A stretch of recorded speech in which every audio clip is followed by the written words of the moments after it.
Hi friends, സച്ചിയുടെയും രേവതിയുടെയും പുതിയൊരു episode റിവ്യൂയിലേക്ക് എല്ലാവർക്കും സ്വാഗതം. അങ്ങനെ നമ്മുടെ സച്ചിയും രേവതിയും സ്വർണം മുക്കുവണ്ടോ ആണെന്ന് തിരിച്ചറിഞ്ഞല്ലോ. അച്ചമ്മയുടെ പിറന്നാൾ ആഘോഷങ്ങളൊക്കെ കഴിഞ്ഞിട്ടേ അതിനെക്കുറിച്ച് സംസാരിക്കുമെന്ന് രേവതി സത്യം ചെയ്തതിനെ തുടർന്ന് സച്ചി ഇങ്ങനെ കടിച്ചു പിടിച്ച് നടക്കുകയാണ് കേട്ടോ. സുധിയെ തന്നെയാണ് നമ്മുടെ സച്ചിക്ക് സംശയം. അങ്ങനെ സച്ചി തെളിവ് സഹിതം സുധിയെയും ചന്ദ്രമതിയെയും പൊക്കുന്നുണ്ട്. അതിനെതിരെ രവിയാണെങ്കിൽ നല്ല രീതിയിൽ റിയാക്ട് ചെയ്യുന്നുണ്ട് കേട്ടോ. അപ്പോൾ ട്വിസ്റ്റ് നിറഞ്ഞ നല്ലൊരു എപ്പിസോഡാണ്. എപ്പിസോഡ് ഫുള്ളായിട്ട് വാച്ച് ചെയ്യുക. അങ്ങനെ ആദ്യം തന്നെ കാണിക്കുന്നത് രാവിലെ തന്നെ എല്ലാ ആഘോഷങ്ങളൊക്കെ കഴിഞ്ഞിട്ട് സുധിയും ശ്രുതിയും കൂടിയിട്ട് റെഡി ആയിട്ട് പോവാനായിട്ട് ഇറങ്ങുകയാണ് കേട്ടോ. പെട്ടെന്ന് തന്നെ സച്ചി അവരുടെ മുമ്പിൽ വന്ന് നിൽക്കുന്നുണ്ട്. രാവിലെ തന്നെ എങ്ങോട്ടാ രണ്ടാളും കൂടി? അപ്പോഴേക്കും ശ്രുതിക്ക് നല്ല ദേഷ്യം വരുന്നുണ്ട് കേട്ടോ. ശ്രുതി പറയുന്നുണ്ട്, ഇത് നല്ല ചോദ്യമായി, എങ്ങോട്ടേക്ക് പോകാനാ? ഞങ്ങൾ ഞങ്ങളുടെ ഷോപ്പിലേക്ക് പോവാന്ന് പറയാനേ. അപ്പോഴേക്കും ശ്രുതിയാണെങ്കിൽ പെട്ടെന്ന് തന്നെ ശ്രുതിയുടെ കൈ പിടിച്ചിട്ട്, വാ ശ്രുതി, നമുക്ക് പോവാം, ഇവൻ പറയുന്നത് കേൾക്കാനൊന്നും നിൽക്കണ്ടെന്ന് പറഞ്ഞിട്ട് പോകുമ്പോഴേക്കും സച്ചി പറയുന്നുണ്ട്, അതെ, ഈ നാരും എങ്ങോട്ടും പോകുന്നില്ല, എനിക്ക് കുറച്ച് കാര്യങ്ങൾ സംസാരിക്കാനുണ്ടെന്ന് പറയാനേ. പിന്നെ നിന്റെ കാര്യങ്ങൾ കേട്ടോണ്ട് നിൽക്കാനേ ഇവിടെ സമയം എന്ന് പറഞ്ഞിട്ട് സുധി മുമ്പോട്ട് നടക്കുമ്പോഴേക്കും സച്ചി വേഗം പോയിട്ട് ഡോർ അങ്ങ് ക്ലോസ് ചെയ്യാണ് കേട്ടോ. സുധി ആകെ ഞെട്ടി പോകുന്നുണ്ട്. എന്നാൽ ശ്രുതി പറയുന്നുണ്ട്, സച്ചി എന്താ ഈ രാവിലെ കാണിക്കുന്നത്? മര്യാദയ്ക്ക് വാതിൽ തുറക്ക്, ഞങ്ങൾക്ക് രാവിലെ ഷോപ്പിൽ പോകാനുള്ളതെന്ന് പറഞ്ഞിട്ട് അങ്ങോട്ടും ഇങ്ങോട്ടും നന്നായിട്ട് ചീത്തയൊക്കെ പറയുന്നുണ്ട് കേട്ടോ. എന്നാൽ സച്ചി പറയുന്നുണ്ട്, മര്യാദയ്ക്ക് ഞാൻ പറഞ്ഞതില്ലേ നിങ്ങളോട്, എനിക്കൊരു കാര്യം പറയാനുണ്ട്, അത് കേട്ടിട്ട് ഇവിടുന്ന് ആരാണെങ്കിലും പുറത്തു പോകാൻ പാടുള്ളൂ എന്ന് സച്ചി പറയാണ് കേട്ടോ. എന്നിട്ട് സച്ചി എല്ലാവരെയും വിളിച്ചു കൂട്ടുന്നുണ്ട്. അച്ഛാ, ശ്രീകാന്തേ, വർഷേ, എല്ലാവരും ഇങ്ങോട്ടേക്ക് വാന്ന് പറഞ്ഞിട്ട് സച്ചിയുടെ ബഹളം കേൾക്കുമ്പോഴേക്കും എല്ലാവരും താഴേക്ക് ഇറങ്ങി വരികയാണ് കേട്ടോ. അപ്പൊ രവി ചോദിക്കുന്നുണ്ട്, എന്താ സച്ചി, എന്തിനാ നീ എല്ലാവരെയും വിളിച്ചു കൂട്ടുന്നത്? പറയാച്ചാ, എല്ലാവരും ഇവിടെ നിൽക്കെന്ന് പറയാണേ. എന്നിട്ട് രേവതി, നീ പോയി ആ ബോക്സിങ് എടുത്തിട്ട് വാന്ന് പറയുമ്പോൾ രേവതി പോയിട്ട് രേവതിയുടെ സ്വർണം വെക്കുന്ന ബോക്സ് എടുത്തോണ്ട് വരുന്നുണ്ട് കേട്ടോ. അതിനുശേഷം സച്ചിയാണെങ്കിൽ രേവതിയുടെ കയ്യിൽ നിന്ന് ആ സ്വർണ്ണാഭരണങ്ങളെല്ലാം മേടിച്ച് ടീപ്പോയിലേക്ക് ഇങ്ങനെ കുടഞ്ഞിടുകയാണ് കേട്ടോ. അപ്പോഴേക്ക് രവി ചോദിക്കുന്നുണ്ട്, സച്ചി നീ എന്തായി കാണിക്കുന്നത്? ഇത് രേവതി മോളുടെ സ്വർണ്ണാഭരണങ്ങളല്ലേ, ഇതെന്തിനാ നീ ഇപ്പോൾ എല്ലാവരും ഇങ്ങനെ കാണിക്കുന്നതെന്ന് പറയുമ്പോൾ രേവതിയാണ് കേട്ടോ ബാക്കി അതിന് മറുപടി പറയുന്നത്. അച്ഛാ, ഈ സ്വർണം ഞാൻ എനിക്ക് അണിയാൻ വേണ്ടിയിട്ട് മേടിച്ചതല്ല, പിന്നെന്തിനാ മോളെ നീ ഇപ്പൊ ഈ സ്വർണങ്ങൾ എടുപ്പിച്ചത്? അതേച്ചാ, ഞങ്ങൾ ഒരു കാര്യം ഉദ്ദേശിച്ചിട്ടായിരുന്നു. അച്ചമ്മയുടെ 80ാം പിറന്നാളിന് ഞങ്ങൾക്കും നല്ലൊരു ഗിഫ്റ്റ് കൊടുക്കണമെന്നുണ്ടായിരുന്നു. സച്ചിയേട്ടനാണെങ്കിൽ അച്ചമ്മയ്ക്ക് നല്ലൊരു ചെയിൻ മേടിച്ചു കൊടുക്കണമെന്ന് ഭയങ്കര ആഗ്രഹം. അപ്പൊ ഇത് വെച്ചിട്ട് അച്ചമ്മയ്ക്ക് ഞങ്ങളൊരു ചെയിൻ മേടിച്ചു കൊടുക്കാൻ വേണ്ടിയിട്ടായിരുന്നു എന്ന് പറയുന്നുണ്ട്. എന്നാ വർഷ പറയുന്നുണ്ട്, അതിന് നിങ്ങൾ അച്ചമ്മയ്ക്ക് വേറെ ചെയിനൊന്നും മേടിച്ചു കൊടുത്തില്ലല്ലോ, പിന്നെന്താ ചെയ്തതെന്ന് ചോദിക്കുന്നുണ്ടേ. ഈ സമയം സച്ചി പറയുന്നുണ്ട്, അച്ഛാ, അന്ന് ഞങ്ങള് രേവതിയുടെ സ്വർണം മേടിച്ചിട്ട് നേരെ പോയത് ജുവല്ലറിയിലേക്കാണ്.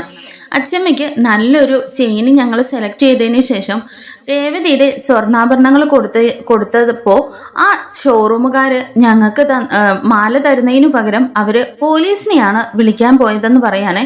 അപ്പോഴേക്ക് രവി ഞെട്ടിപ്പോവാണ്. എന്താ ചേച്ചി നീ പറയുന്നത്? അവരെന്തിനാ പോലീസിനെ വിളിക്കുന്നത്? അത് തന്നെയല്ല ചാ പറയുന്നത്, മുക്കുപണ്ടം കൊടുത്താൽ പിന്നെ അവര് പോലീസിനെ അല്ലാതെ വിളിക്കുക, അവരെന്താ ചെയ്യാന്ന് ചോദിക്കാണ്. രേവതി മോളുടെ സ്വർണം മുക്കുപണ്ടോ? എന്താ സച്ചി നീ പറയുന്നേ? എനിക്കൊന്നും മനസ്സിലാവുന്നില്ല എന്ന് രവി പറയുന്നുണ്ട്. ഇത് കേട്ടിട്ട് ശ്രീകാന്തും വർഷയൊക്കെ ആകെ ഷോക്കാവുകയാണ് കേട്ടോ. വർഷ ചോദിക്കുന്നുണ്ട്, രേവതി ചേച്ചിയുടെ സ്വർണം എങ്ങനെയാ മുക്കുപണ്ടോ ആയത്? ഇത് അച്ചമ്മയും ഇവിടുന്ന് ഒക്കെ കൊടുത്ത സ്വർണ്ണാഭരണങ്ങളാണെന്നല്ലേ പറഞ്ഞത്?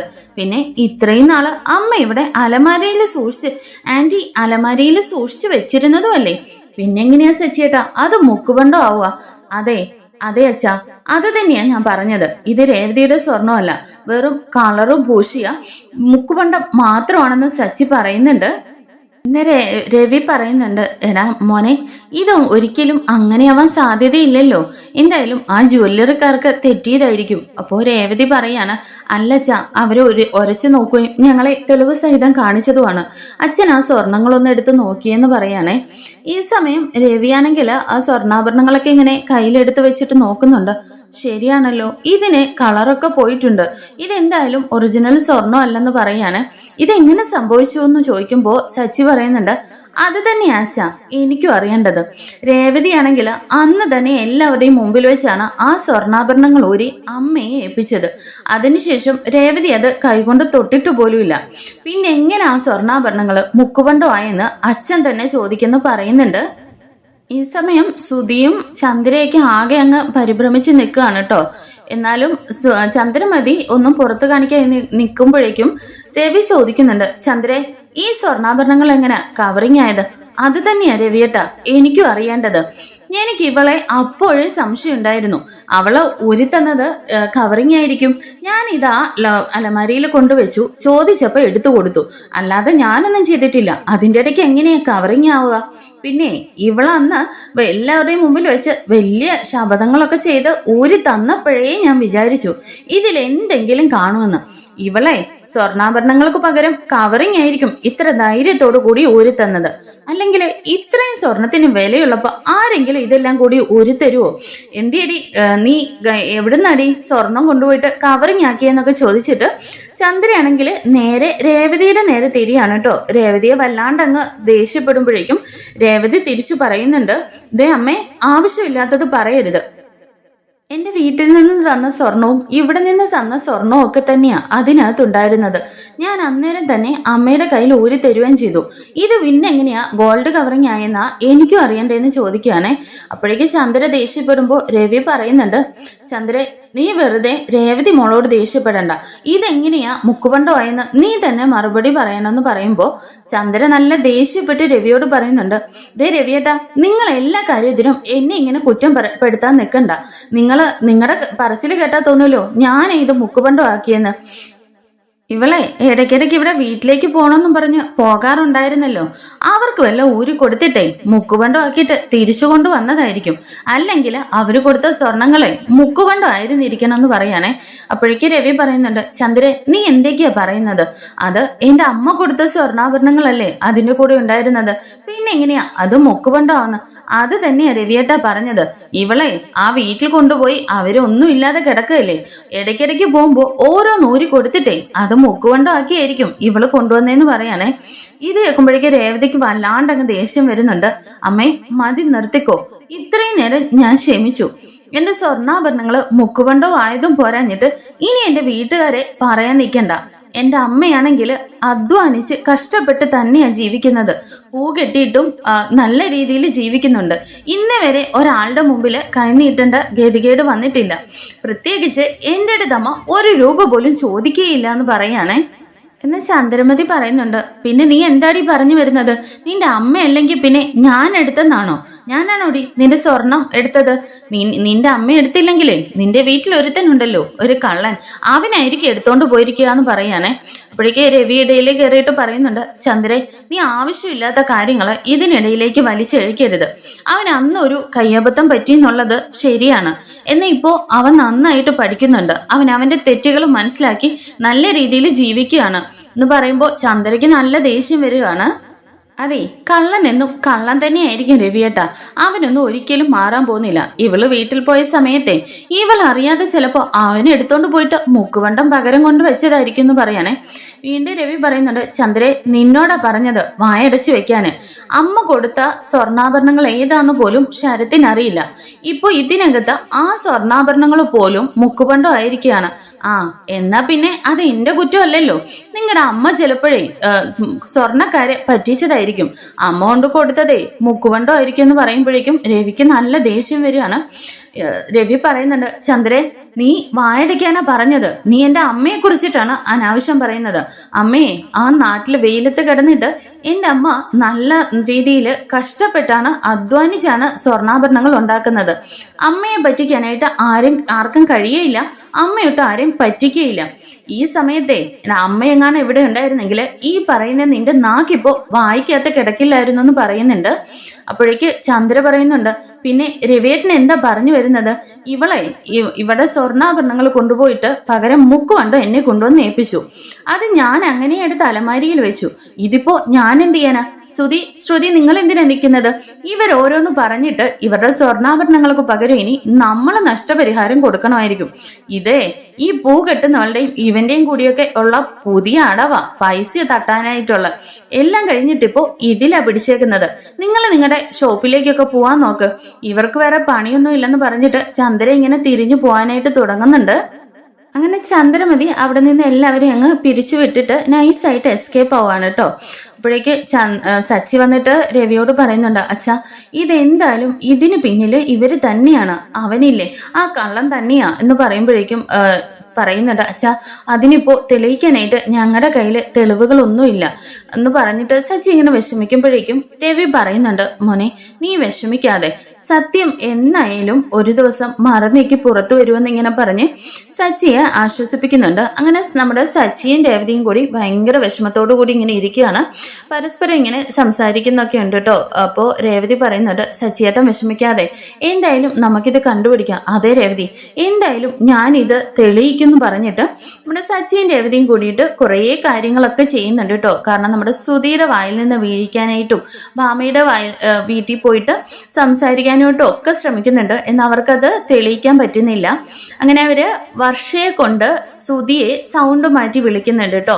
അത് ഗോൾഡ് കവറിങ് മേടിച്ച ആ ഷോപ്പിൽ നിന്ന് സെയിൽസ് ഗേളാണ്, നിങ്ങളുടെ ഫീഡ്ബാക്കിന് വേണ്ടിയിട്ട് വിളിക്കുക എന്നൊക്കെ പറഞ്ഞ് സുധിയെ വിളിക്കുന്നുണ്ടെങ്കിലും സുധിക്ക് ഇത് മനസ്സിലാവുന്നുണ്ട്, ഇത് സച്ചിയുടെ പ്ലാൻ ആണെന്നുള്ളത്. അങ്ങനെയൊന്നും സുധി വിട്ട് പറയുന്നില്ല. അതും ചീറ്റി കഴിയുമ്പോൾ നമ്മുടെ സച്ചിയും രേവതിയും കൂടിയിട്ട് ഭാമയുടെ വീട്ടിൽ പോവാണ് കേട്ടോ. അങ്ങനെ ഭാമയെ കൊണ്ട് എങ്ങനെയെങ്കിലും സത്യം പറയിപ്പിക്കാനൊക്കെ ഒരുങ്ങുമ്പോൾ അവിടെ നമ്മുടെ ചന്ദ്രമതി പാഞ്ഞു വരുന്നുണ്ട്. ഭാമ ഇങ്ങനെ സത്യങ്ങൾ പറയാനായിട്ട് വാ തുറക്കുമ്പോഴേക്ക് ചന്ദ്രമതി വന്ന് അതെങ്ങനെയൊക്കെയോ അങ്ങ് തപ്പി തടഞ്ഞ് എസ്കേപ്പ് ആവുന്നുണ്ട് കേട്ടോ. അങ്ങനെ നമ്മുടെ സച്ചിയും രേവതിക്കും ഭയങ്കര സങ്കടമാണ്, ഇതെങ്ങനെയെങ്കിലും കണ്ടുപിടിക്കണമല്ലോ. അങ്ങനെ ഇരിക്കുമ്പോഴാണ് അവർക്കൊരു വഴി തെളിഞ്ഞു കിട്ടുന്നത്. അങ്ങനെ മഹേഷ് ആണെങ്കിൽ കുറേ നാൾ കൂടിയിട്ട് ഒരു ഫ്രിഡ്ജ് മേടിക്കാനായിട്ട് നടക്കുകയാണ് കേട്ടോ. അങ്ങനെ പൈസയുടെ കുറച്ച് ഷോർട്ടേജ് ഉള്ളതുകൊണ്ട് തന്നെ അങ്ങനെ തപ്പി നടക്കുന്ന സമയത്താണ് മഹേഷ് ഒരു കടയെക്കുറിച്ച് അറിയുന്നത്. നമ്മുടെ സ്വന്തം നാട്ടിൽ തന്നെ 50% ഡിസ്കൗണ്ടിൽ പുതിയ ഗൃഹോപകരണങ്ങളൊക്കെ വിൽക്കുന്നു എന്ന് കേൾക്കുമ്പോഴേക്കും മഹേഷ് സച്ചിയെ വിളിക്കുന്നുണ്ട്. എടാ സച്ചി, നീ എവിടെയാ? നമ്മുടെ ഇവിടെ തൊട്ടടുത്ത് തന്നെ ഒരു പുതിയ ഷോറൂം തുടങ്ങിയിട്ടുണ്ട് അത്രേ. കുറച്ച് നമ്മുടെ ഫർണിച്ചേഴ്സും ഗൃഹോപകരണങ്ങളെല്ലാം 50% ഡിസ്കൗണ്ടിലാണ് അവർ കൊടുക്കുന്നത്. അത് പുതിയ സാധനങ്ങൾ. നീ എൻ്റെ കൂടെ വാടാ, നമുക്കൊരു ഫ്രിഡ്ജ് നോക്കിയിട്ട് വരാമെന്ന് പറയുന്നുണ്ട്. അങ്ങനെ സച്ചി പറയുന്നുണ്ട്, ശരിടാ ഞാൻ ഇപ്പോൾ വന്നേക്കാന്ന് പറഞ്ഞിട്ട് ഫോൺ കട്ട് ചെയ്യാണ്. അങ്ങനെ നമ്മുടെ സച്ചിയും മഹേഷും കൂടിയിട്ട് ആ ഒരു ഷോപ്പിലേക്ക് പോവാണ് കേട്ടോ. എന്നാൽ ഇതിനകത്ത് വലിയൊരു ട്വിസ്റ്റ് എന്താണെന്ന് വെച്ചാൽ ആ ഷോപ്പ് നടത്തുന്നത് എങ്ങനെയാണെന്ന് അറിയണ്ടേ. നമ്മുടെ സുധിയുടെ കടയിൽ നിന്ന് വിജിലൻസുകാരാണ് റേഡിയന് വന്നതെന്നൊക്കെ പറഞ്ഞിട്ട് ഇടയ്ക്ക് ഈ സാധനങ്ങളൊക്കെ ഇങ്ങനെ പറ്റിച്ചുകൊണ്ട് എടുത്തുകൊണ്ട് പോയിരുന്നല്ലോ. അവരാണ് ഇങ്ങനെയുള്ള കടകളിൽ നിന്നൊക്കെ പറ്റിച്ചു കൊണ്ടുവന്ന സാധനങ്ങളൊക്കെ ചെറിയൊരു ഷോപ്പ് ഇട്ടിട്ട് അതിനകത്ത് 50% ഡിസ്കൗണ്ടിൽ അവർ വിറ്റുകൊണ്ടിരിക്കുകയാണ്. എന്നാൽ ഇതൊന്നും അറിയാതെ നമ്മുടെ സച്ചിയും മഹേഷും കൂടിയിട്ട് അങ്ങോട്ട് ചെല്ലുന്നുണ്ട്. അങ്ങനെ ഫ്രിഡ്ജൊക്കെ നോക്കുകയാണ്. ഫ്രിഡ്ജ് നോക്കുന്ന സമയത്ത് മഹേഷിന് ഒരു ഫ്രിഡ്ജ് കണ്ടിട്ട് ഭയങ്കര സന്തോഷമാണ്. ഇത് കണ്ടോടാ, സുധിയുടെ കടയിലെ പോലെ തന്നെ നല്ല കമ്പനി ഐറ്റങ്ങളാണ് ഇവിടെ ഉള്ളത്. അവന്റെ കടയിലെ ക്യാഷിന്റെ പകുതിയുള്ളൂ. ഇതെന്തായാലും എനിക്ക് വേണമെന്നൊക്കെ പറഞ്ഞിട്ട് രണ്ടുപേരും കൂടി മേടിക്കാനൊക്കെ നിൽക്കുകയാണ് കേട്ടോ. എന്നാൽ ഈ സമയം ഈ ഷോപ്പിനെ വളഞ്ഞ് പോലീസുകാരങ്ങ് നിൽക്കുകയാണ്. കട മൊത്തം സീൽ ചെയ്ത് ആരും ഇതിനകത്തൊന്ന് പുറത്തേക്ക് ഇറങ്ങാനോ അകത്തേക്ക് കയറാനോ പാടില്ല എന്ന് പറഞ്ഞിട്ട് നമ്മുടെ സച്ചിക്കും മഹേഷിനും കാരണം ഒന്നും മനസ്സിലാവുന്നില്ല കേട്ടോ. അവരിങ്ങനെ നോക്കി നിൽക്കുമ്പോഴേക്കും പെട്ടെന്ന് പോലീസുകാർ വന്നിട്ട് ആ നടത്തിപ്പുകാരെ അറസ്റ്റ് ചെയ്യാണ്. നിങ്ങൾ എല്ലാവരും കസ്റ്റഡിയിലാണ്. എന്താ നിങ്ങൾ വിചാരിച്ചിരിക്കുന്നത്? എല്ലാ ഷോപ്പുകളിൽ നിന്നും പറ്റിച്ചു കൊണ്ടുവന്നിട്ട് ഇവിടെ കൊണ്ടുവന്ന് വിൽക്കാവുന്നോ? എന്തായാലും നിന്നെയൊന്നും പിടിക്കില്ലെന്ന് കരുതിയോ എന്ന് പറഞ്ഞിട്ട് അവരെ ഫുള്ളങ്ങ് ജീപ്പിലേക്ക് കയറ്റുകയാണ്. എന്നാൽ ആ കടയുടെ കൂട്ടത്തിലുള്ളവരാണെന്ന് കരുതിയിട്ട് നമ്മുടെ സച്ചിയും മഹേഷിനെയും കൂടിയിട്ട് പോലീസ് പിടിച്ച് വണ്ടിയിലേക്ക് കയറ്റുകയാണ് കേട്ടോ. എന്നാൽ സച്ചിയും മഹേഷും പറയുന്നുണ്ട്, സാർ ഞങ്ങൾ ഇവരുടെ കൂട്ടത്തിലുള്ളതല്ല, ഞങ്ങൾ സാധനങ്ങൾ പർച്ചേസ് ചെയ്യാൻ വന്നതാണ്. അതെ, നിങ്ങളുടെ പുതിയ അടവുകളൊന്നും ഇങ്ങോട്ട് ഇറങ്ങണ്ട, മര്യാദയ്ക്ക് കയറണ്ടെന്ന് പറഞ്ഞിട്ട് സച്ചിയും മഹേഷിനെയും വണ്ടിയിൽ കയറ്റുകയാണ് കേട്ടോ. അവരെത്ര പറഞ്ഞിട്ടും കേൾക്കുന്നില്ല.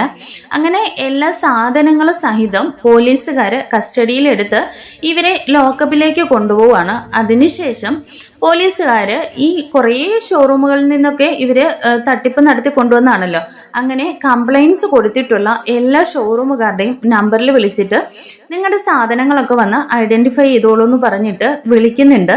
അങ്ങനെ എല്ലാ ഉടമകളെയും വിളിച്ചു വരുത്തുകയാണ്. എന്നാൽ സച്ചി പറയുന്നുണ്ട്, സാർ ഞങ്ങൾ നിരപരാധിയാണ്, ഞങ്ങളെ ഒന്ന് തുറന്നു വിടൂ, ഞങ്ങൾ സാധനങ്ങൾ മേടിക്കാൻ വന്നാന്നൊക്കെ പറയുന്നുണ്ടെങ്കിലും പോലീസുകാർ പറയുന്നുണ്ട്, അതെ നിങ്ങൾ നിരപരാധിയാണോ ഇല്ലയോന്നേ ക്വസ്റ്റ്യൻ ചെയ്യലിനും കടയുടമകളും ഒക്കെ വരട്ടെ, അതിനുശേഷം നിങ്ങളെ വെറുതെ വിടാന്നൊക്കെ പറഞ്ഞിട്ട് സച്ചിയുടെ വായടപ്പിക്കുകയാണ് കേട്ടോ. എന്നാ ഫസ്റ്റ് തന്നെ നമ്മുടെ ശ്രുതിയാണ് കേട്ടോ ഓടി അവിടേക്ക് എത്തുന്നത്. ശ്രുതി വന്ന പാടെ പുറത്തു വെച്ചിരിക്കുന്ന സാധനങ്ങളെല്ലാം നോക്കുകയാണ് കേട്ടോ. എന്നാൽ അതിനകത്ത് ശ്രുതിയുടെ കടയിലെ സാധനങ്ങളൊന്നുമില്ല. അപ്പോഴേക്കും പോലീസുകാരുടെ അടുത്ത് വന്നിട്ട് ശ്രുതി പറയുന്നുണ്ട്, സാർ ഇവന്മാര് തന്നെയാണ് അന്ന് ഇന്റലിജൻസ് റെയ്ഡ് എന്ന് പറഞ്ഞിട്ട് എൻ്റെ അടുത്ത് വന്നത്, സെയിൽസ് ടാക്സിൽ നിന്നാണെന്നൊക്കെ പറഞ്ഞ് എന്നെ പറ്റിച്ചാണ് സാർ ഇവര് സാധനങ്ങളെല്ലാം കൊണ്ടുപോയത്. എന്നിട്ടിപ്പോ എൻ്റെ സാധനങ്ങളൊന്നും ഈ കൂട്ടത്തിൽ ഇല്ല സാർ എന്ന് പറഞ്ഞിട്ട് പറയാണ്. എപ്പോഴേക്കും പോലീസുകാർ പറയുന്നുണ്ട്, നിങ്ങൾ ശരിക്കൊന്ന് ചെക്ക് ചെയ്ത് നോക്കി സാർ, എന്റെ സാധനങ്ങളൊന്നും തന്നെ അതിനകത്ത് ഇല്ലെന്ന് പറഞ്ഞിട്ട് അപ്പോഴേക്കും പോലീസ് ഇരിക്കുന്നുണ്ട്, എവിടെയോ ഇയാളുടെ കടയിൽ നിന്ന് എടുത്ത സാധനങ്ങളൊക്കെ. സാർ അതൊക്കെ നല്ല ഗുഡ് ക്വാളിറ്റി പ്രോഡക്ട്സ് ആയിരുന്നു, അതൊക്കെ ആദ്യം തന്നെ സെയിലായി പോയെന്ന് പറയാണ്. അപ്പോഴേക്കും ശ്രുതി ആകെ തകർന്നു പോവാണ്. സാർ ഇനി ഞാൻ എന്താ ചെയ്യാ, ഇവന്മാര് അന്ന് എൻ്റെ കയ്യിൽ നിന്ന് ഒരു 3 ലക്ഷം രൂപയുടെ സാധനങ്ങളോടും പർച്ചേസ് ചെയ്തു, എനിക്ക് ആകെപ്പാടെ മൊത്തം ലോസ് ആയിട്ട് ഉണ്ടായിരിക്കുന്നത്, ഞാൻ ഇനി എന്താ ചെയ്യാ സാർ, അത്രയും ക്യാഷിന് വേണ്ടിയിട്ട് ഞാൻ എത്രത്തോളം കാര്യങ്ങൾ ചെയ്തു, കഷ്ടപ്പെട്ടു എന്നറിയോ. എൻ്റെ ഭാര്യയോട് ഞാൻ 1 ലക്ഷം രൂപ പ്രോഫിറ്റും കൂടി ഉണ്ടായെന്ന് പറഞ്ഞിട്ടാണ് ഞാൻ 4 ലക്ഷം രൂപ കടക്കാരനായത്. ആ പൈസ ഉണ്ടാക്കാൻ ഞാൻ അനുഭവിച്ച ത്യാഗങ്ങളെ കുറിച്ചൊന്നും നിങ്ങൾക്ക് പറഞ്ഞാൽ മനസ്സിലാവില്ല സാർ, ഞാൻ ഇനി എന്താ ചെയ്യാ സാർ, എനിക്ക് എൻ്റെ ക്യാഷ് തിരിച്ചു വേണമെന്നൊക്കെ പറഞ്ഞിട്ട് ശ്രുതി ഇങ്ങനെ പോലീസ് സ്റ്റേഷനിൽ നിന്ന് കരയാണ് കേട്ടോ. എന്നാൽ ഈ സ്വരം എവിടെയോ കേട്ടിട്ടുണ്ടല്ലോ എന്ന് കരുതിയിട്ട് നമ്മുടെ സച്ചി ആണെങ്കിൽ വാച്ച് ചെയ്യുന്നുണ്ട്. അങ്ങനെ സച്ചി മൊബൈൽ ഫോൺ എടുത്തിട്ട് സ്റ്റേഷന്റെ ഒരു സൈഡിലാണ് സച്ചിയൊക്കെ നിർത്തിയിരിക്കുന്നത്. അങ്ങനെ സച്ചി ഈ ശ്രുതി പറയുന്ന കാര്യങ്ങൾ ഫുള്ളായിട്ട് വീഡിയോ അങ്ങ് റെക്കോർഡ് ചെയ്യാണ് കേട്ടോ. എന്നിട്ട് അപ്പോൾ സച്ചി ആലോചിക്കുന്നുണ്ട്, ഓ ഇവന് ഇത്രയും രൂപ ലോസ് ഉണ്ടായില്ലേ, അപ്പൊ പിന്നെ ഇവന് ആ ക്യാഷ് എവിടെ നിന്നാണ് കിട്ടിയത്, ഇവന് 1 ലക്ഷം രൂപ പ്രോഫിറ്റും കൂടി ഉണ്ടായെന്ന് പറഞ്ഞിട്ടാണ് വീട്ടിൽ നിന്ന് വന്ന് പറഞ്ഞത്. അപ്പോ രേവതിയുടെ സ്വർണം പോയതിന്റെ വഴി നമ്മുടെ സച്ചിയുടെ മുമ്പിൽ തന്നെ ദൈവമായിട്ട് കാണിച്ചു കൊടുക്കുകയാണ്. അങ്ങനെ പോലീസുകാർ പറയുന്നുണ്ട്, നിങ്ങളൊന്ന് സമാധാനമായിട്ട് ഇരിക്കുക, ഇവന്മാരെ ഇപ്പോൾ ഞങ്ങൾ അറസ്റ്റ് ചെയ്തിട്ടുണ്ട്, പിന്നെ നിങ്ങളുടെ പോയ സാധനങ്ങളെ കുറിച്ചിട്ടൊന്നും ഞങ്ങൾക്കിപ്പോൾ ഒന്നും പറയാൻ കഴിയില്ല, പിന്നെ എന്തെങ്കിലും കേസിനകത്ത് ഒരു ഇമ്പ്രൂവ്മെന്റ് ഉണ്ടാവുകയാണെങ്കിൽ നിങ്ങളെ ഞങ്ങൾ അറിയിക്കാന്ന് പറയാനേ. അങ്ങനെ ശ്രുതി അവിടെ നിന്ന് ആകെ തളർന്നു പോവുകയാണ് കേട്ടോ. ശ്രുതി പോയി കഴിയുമ്പോഴേക്കും പിന്നീടായിട്ട് കാര്യങ്ങളൊക്കെ ഇവരുടെ കൂട്ടത്തിലുള്ളവരെയൊക്കെ ഐഡന്റിഫൈ ചെയ്തതിന് ശേഷം സച്ചിയും മഹേഷിനെയും അവിടെ നിന്ന് വിടുന്നുണ്ട്. അങ്ങനെ സച്ചി നേരെ വരുന്നത് വീട്ടിലേക്കാണ് കേട്ടോ. ചന്ദ്രോദയത്തിലേക്ക് എത്തിയിട്ട് നമ്മുടെ സച്ചി എല്ലാവരെയും വിളിച്ചു കൂട്ടുന്നുണ്ട്, എല്ലാവരും ഇങ്ങോട്ടേക്ക് വാ, പുതിയൊരു സിനിമ റിലീസ് ആയിട്ടുണ്ട്, എല്ലാവർക്കും കാണണ്ടെന്ന് പറഞ്ഞിട്ട് സച്ചി എല്ലാവരെയും വിളിക്കുന്നുണ്ട്. രവി അപ്പൊ പറയുന്നുണ്ട്, എന്താടാ സച്ചി എന്ത് സിനിമ? അതേ അച്ഛ, ഈ വീട്ടിലുള്ള ഒരാൾ തന്നെ അഭിനയിച്ച സിനിമയാണ്, അച്ഛൻ ഇവിടെ വന്നിരുന്നേന്ന് പറഞ്ഞിട്ട് ടി വിയിൽ തന്നെ കണക്ട് ചെയ്യാണ് കേട്ടോ മൊബൈലുമായിട്ട്. അങ്ങനെ കണക്ട് ചെയ്യുന്ന സമയത്ത് ശ്രുതി ആകെ ഭയന്ന് നിൽക്കുകയാണ്. ചന്ദ്രമതിക്കും ഒരു ടെൻഷൻ ഉണ്ട്. എന്നാൽ നമ്മുടെ ശ്രുതി മാത്രം ഇവരുടെ കാര്യങ്ങളൊന്നും അറിഞ്ഞിട്ടില്ല കേട്ടോ. ശ്രുതി ഭയങ്കര ബ്രില്യൻ്റ് ആയിട്ട് ഇപ്പോൾ ബിസിനസ് ഒക്കെ പഠിച്ചു, പ്രോഫിറ്റ് ഒക്കെ ഉണ്ടാക്കിയല്ലോ എന്നൊക്കെ ഓർത്തിട്ട് ശ്രുതിയെ കുറിച്ച് അഭിമാനത്തോടു കൂടി തന്നെയാണ് ശ്രുതി നിൽക്കുന്നത്.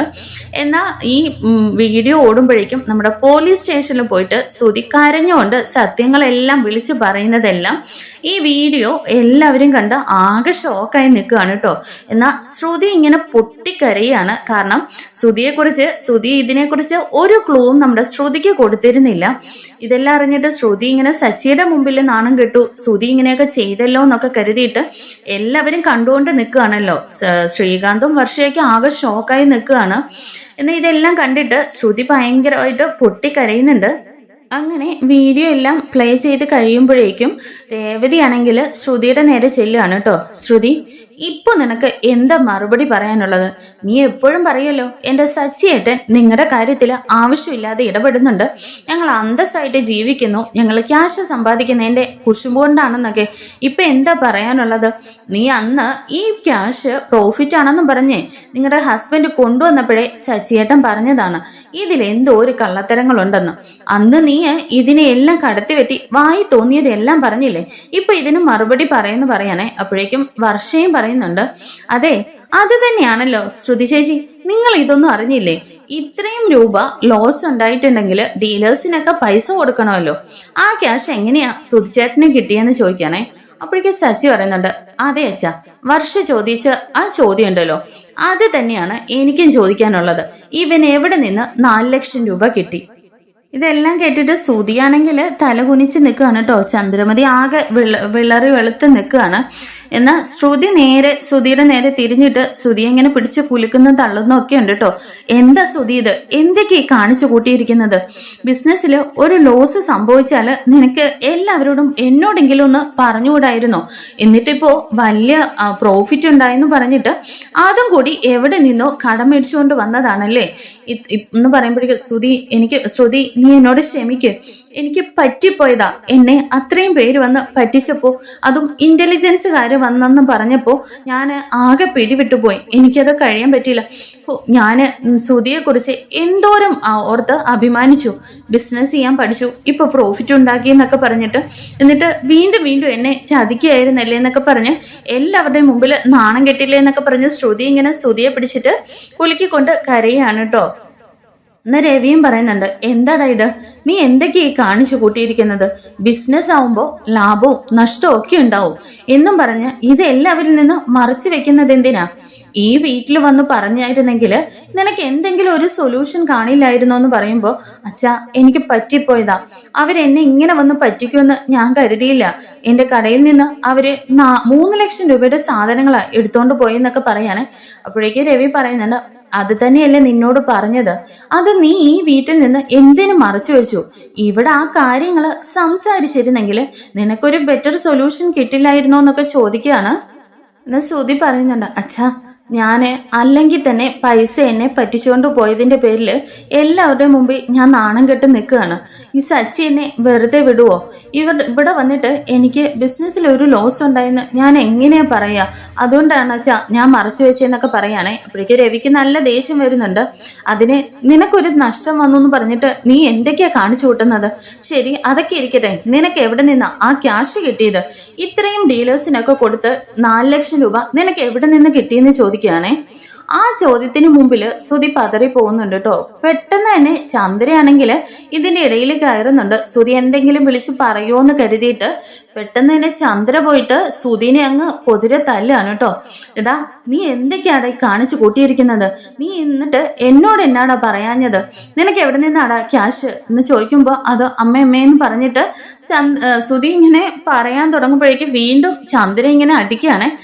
നീ പറയടാ, ആരുടെ കയ്യിൽ നിന്നാ നീ കടം മേടിച്ചത്? കാരണം ശ്രുതിക്ക് എന്ത് കള്ളത്തരം പറയണമെന്ന് അറിയാൻ മേലാതെ ഇങ്ങനെ നിൽക്കുകയാണല്ലോ. അപ്പൊ ശ്രുതിയെ കൊണ്ട് പറയിപ്പിക്കണം, ആരുടെ കയ്യിൽ നിന്നാ മേടിച്ചെന്ന് പറയിപ്പിക്കണമല്ലോ. അതിനു വേണ്ടിയിട്ടാണ് കേട്ടോ ചന്ദ്രയുടെ പുതിയ അടവ്.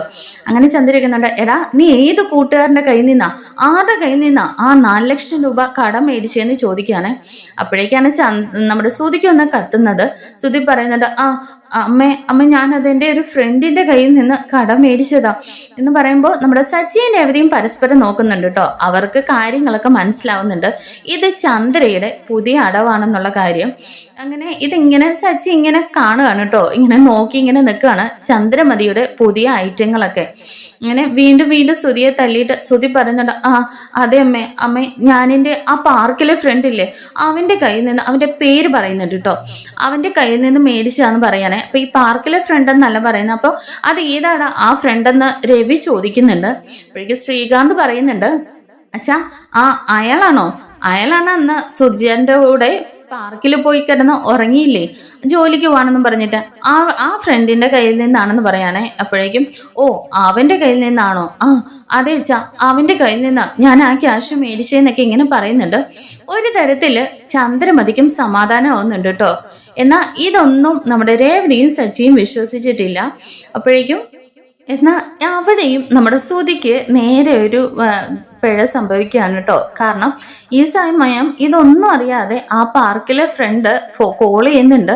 അങ്ങനെ അപ്പോഴേക്കും സച്ചി പറയുന്നുണ്ട്, കോൾ എടുക്കടാ അവനല്ലേ അതെന്ന് പറയുമ്പോഴേക്കും അത് ഞാൻ പിന്നെ എടുത്തോളാം, ഇല്ല എല്ലാവരുടെയും മുമ്പിൽ വെച്ച് ഇപ്പം തന്നെ എടുക്കണമെന്ന് പറയുകയാണേ. അങ്ങനെ കോൾ എടുക്കുന്ന സമയത്ത് അവൻ ചോദിക്കുന്നുണ്ട്, ഏതാ എനിക്ക് അത്യാവശ്യമായിട്ട് ഒരു 5000 രൂപ വേണം, നിന്റെ ഷോപ്പിൽ നിന്നൊക്കെ വരുമാനം ഉണ്ടല്ലോ, എനിക്കിപ്പോൾ ഒരു നിവൃത്തി ഇല്ലാതിരിക്കുവാടാന്ന് പറയുകയാണേ. അത് കേൾക്കുമ്പോഴേക്കും ശ്രുതി ഇങ്ങനെ പെട്ടെന്ന് പതറുന്ന സമയത്ത് സച്ചി ആണെങ്കിൽ പെട്ടെന്ന് തന്നെ കോൾ മേടിച്ചിട്ട് ചോദിക്കുന്നുണ്ട്, നിനക്കിപ്പോൾ എന്തിനാ 5000 രൂപ, നിനക്കിപ്പോൾ ഒത്തിരി ക്യാഷൊക്കെ ഇല്ലേ, എന്താ സച്ചി പറയുന്നത്, എനിക്കിപ്പോ ഒരു നിവൃത്തി ഇല്ലാതെ ഒരു ജോലി ഇല്ലാതിരിക്കാം, അവൻ രക്ഷപ്പെട്ടപ്പോ ഞാനും കൂടി ഒന്ന് രക്ഷപ്പെടുമെന്ന് കരുതി, എന്നാലോ അവനിപ്പോ വലിയ ബിസിനസ്മാൻ ഒക്കെ ആയപ്പോഴേ എന്നെ മൈൻഡ് ഓടി ചെയ്യുന്നില്ല, അവനെ ഞാൻ കണ്ടിട്ട് എത്രയോ നാളുകളായി എന്ന് പറയാനേ.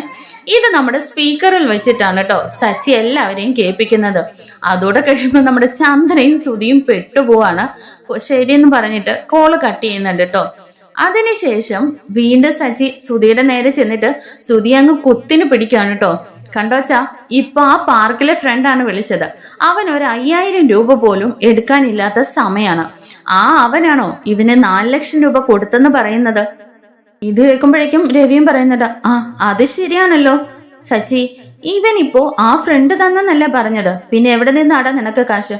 അച്ഛാ, ഇവൻ ഇങ്ങനെ ഒന്നും ചോദിച്ചാലേ ഇവൻ മറുപടി പറയില്ല, ഇവനെ കൊണ്ട് പറയിപ്പിക്കേണ്ടത് എങ്ങനെയാണെന്ന് എനിക്കറിയാന്ന് പറഞ്ഞിട്ട് സച്ചി പോയി ശ്രുതിയുടെ കുത്തിനങ്ങ് പിടിച്ചിട്ട് അടിക്കാൻ ഒരുങ്ങാണ് കേട്ടോ. സച്ചി വേണ്ട, നീ വിട്, ഞാൻ പറയിപ്പിക്കാന്നൊക്കെ രവി പറയുന്നുണ്ടെങ്കിലും സച്ചി പറയുന്നുണ്ട്, അച്ഛാ ഇവൻ തന്നെയാ രേവതിയുടെ സ്വർണം മോഷ്ടിച്ചത്, ഇവനെ കൊണ്ട് ഞാൻ പറയിപ്പിക്കുന്നു പറഞ്ഞിട്ട് അടിക്കാനൊരുങ്ങുമ്പോഴേക്കും ശ്രുതി പെട്ടെന്ന് തന്നെ സച്ചി എന്ന് വിളിച്ചിട്ട് ഇങ്ങനെ തടയാണ്. അപ്പോഴേക്കും പെട്ടെന്ന് തന്നെ ശ്രുതി പറയുന്നുണ്ട്, ഞാൻ പറയാം എന്ന് പറയുമ്പോഴേക്കും എല്ലാവരും പെട്ടെന്ന് സ്റ്റക്കാവുകയാണ്. എന്നിട്ട് പറയുന്നുണ്ട്, അത് ഞാൻ രേവതിയുടെ സ്വർണം എടുത്തത് എനിക്ക് വേറെ വഴിയില്ലായിരുന്നു, എനിക്ക് അമ്മയാണ് ഈ ഐഡിയ പറഞ്ഞത്, അമ്മയാണ് എനിക്ക് ഈ സ്വർണ്ണാഭരണങ്ങളെല്ലാം എടുത്തു തന്നത് എന്ന് പറയുമ്പോഴേക്കും ചന്ദ്രമതിയും ആകെ തകർന്നു പോവാണ് കേട്ടോ. കാരണം ശ്രുതി ഒരിക്കലും തൻ്റെ പേര് പറയുന്ന ഓർത്തില്ല, ശ്രുതി രക്ഷപ്പെടാനായിട്ട് നൈസായിട്ട് ചന്ദ്രമതിയുടെ തലയിലേക്ക് വെച്ചു കൊടുക്കുകയാണ്. ഇത് കേൾക്കുമ്പോഴേക്കും എല്ലാവരും അങ്ങ് ഷോക്കായി നിൽക്കുകയാണല്ലോ. ചന്ദ്രമതിക്ക് എന്ത് പറയണമെന്ന് പോലും അറിയില്ല. എന്നാൽ ശ്രുതി പറയുന്നുണ്ട്, അതെ എനിക്ക് ലോസായ കാര്യങ്ങളെല്ലാം ഞാൻ അമ്മയോടാണ് വന്ന് പറഞ്ഞത്, അമ്മയാണ് ഇപ്പോൾ ഇത് ആരും അറിയണ്ട, രേവതിയുടെ സ്വർണം ഇവിടെ ഇരിപ്പുണ്ട്, നീ കൊണ്ടുപോയി വെച്ചിട്ട് പിന്നീട് പൈസ ആവുമ്പോൾ അത് തിരിച്ചെടുത്ത് വെക്കാന്നാണ് കരുതിയത്, എന്നാൽ എനിക്ക് ഉദ്ദേശിച്ച പൈസ കിട്ടിയില്ല, അപ്പൊ എനിക്ക് ആ സ്വർണ്ണാഭരണങ്ങൾ വിൽക്കേണ്ടി വന്നു, അതുകൊണ്ടാണ് ഞാൻ ഇതൊക്കെ ചെയ്തേ, അതിനു പകരം മുക്കുവണ്ടം കൊണ്ട് വെക്കാനായിട്ട് അമ്മ തന്നെയാ പറഞ്ഞെന്നൊക്കെ പറയാണ് കേട്ടോ. എല്ലാ കുറ്റങ്ങളും നമ്മുടെ ശ്രുതി ചന്ദ്രമതിയുടെ തലയിലേക്ക് അങ്ങ് ഇട്ട് കൊടുക്കുന്നുണ്ട്.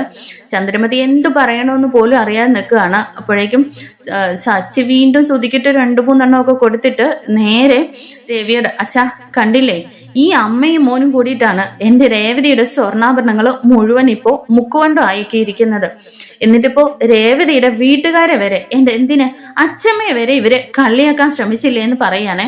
അപ്പോഴേക്ക് രവി നേരെ വരുന്നുണ്ട് ചന്ദ്രമതിയുടെ നേരെ, നീ എന്തൊക്കെയാ ഇപ്പൊ ഇത്രയും നേരം ഇവിടെ കിടന്ന് വലിച്ചു കീറിയത്, എന്നിട്ടിപ്പോ എന്താ ചന്ദ്രേ നിനക്ക് പറയാനുള്ളത്? നീയേ നിന്റെ മോനോടുള്ള അമിത സ്നേഹം മൂലം എന്തൊക്കെയാ കാണിച്ചു കൂട്ടുന്നതെന്ന് പോലും അറിയില്ല, മക്കളെ 3 പേരെയും ഒരേ തട്ടിൽ കാണാൻ നീ പഠിച്ചിട്ടില്ല, എന്നാ ഒരു മകനെ മാത്രം നീ ഇവന് ഇതുപോലെ ആയിപ്പോയതിന് നീ ഒറ്റയൊരുത്തിയ കാരണം എന്നൊക്കെ പറഞ്ഞിട്ട് രവിയാണെങ്കിൽ എന്തൊക്കെയോ ചന്ദ്രനെ അങ്ങ് പറയുന്നുണ്ട് കേട്ടോ. അടിക്കാനൊക്കെ കൈ ഓങ്ങുന്ന സമയത്ത് രേവതിയാണ് തടയുന്നത്. അച്ഛാ വേണ്ട അച്ഛാ എന്നൊക്കെ പറഞ്ഞിട്ട്, ഇല്ല മോളെ, ഇത്രയും നാള് ഞാൻ ഇതെല്ലാം സഹിച്ചു, സച്ചിയെ മോളെയൊക്കെ ഇട്ട് പറയുന്നതും എല്ലാം ഞാൻ സഹിച്ചു, എന്നാ ഇപ്പൊ ഇവൾ ഈ കാണിച്ചതിന് ഒരിക്കലും ന്യായീകരിക്കാൻ പറ്റാത്ത തെറ്റാണ്, ഇവന് എല്ലാ കള്ളത്തരത്തിനും കൂട്ടുനിന്നതും പോരാഞ്ഞിട്ട് രേവതി മോളുടെ വീട്ടുകാരെ വരെ ഇവള് അപവാദം പറഞ്ഞു പരത്തി എന്നൊക്കെ പറഞ്ഞിട്ട് രവിക്ക് ഭയങ്കര ദേഷ്യം വരികയാണ്.